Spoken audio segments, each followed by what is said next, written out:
ময়মনসিংহের গফরগাঁওয়ের এক মাজারের পাশে বট গাছের নিচে শুয়ে আছেন অভিনেতা সমু চৌধুরী। এমন ছবি ভাইরাল সামাজিক যোগাযোগ মাধ্যমে। অনেকে বলছেন তিনি নাকি মানসিক ভারসাম্যহীন অবস্থায় সেখানে অনেকদিন বসবাস করছেন। বিষয়টি সম্পর্কে জানতে যোগাযোগ করা হয় সমু চৌধুরীর পরিবারের সঙ্গে। কথা হয় নাম প্রকাশে অনিচ্ছুক তার এক স্বজনের সঙ্গে। তিনি জানান, সমু চৌধুরী ঈদে যশোরের গ্রামের বাড়িতে এসেছিলেন। সবার সঙ্গে ঈদও করেছেন। মঙ্গলবার তার মাকে জানান, শুটিং আছে। তা বলে বাড়ি থেকে ঢাকার উদ্দেশ্যে বের হন।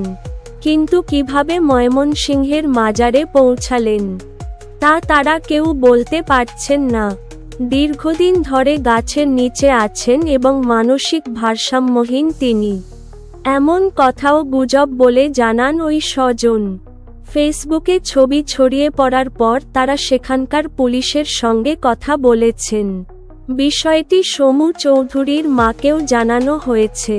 এদিকে বিষয়টি নিয়ে সামাজিক যোগাযোগ মাধ্যমে এক পোস্ট দেন অভিনয় শিল্পী সংঘের সাধারণ সম্পাদক রাশেদ মামুন অপু।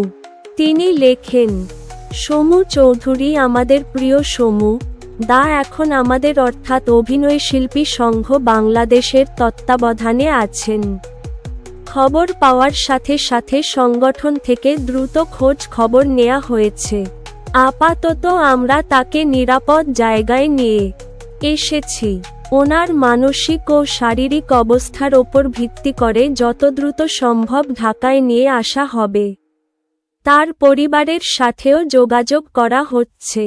সমু চৌধুরী এখনও ব্যাচেলর।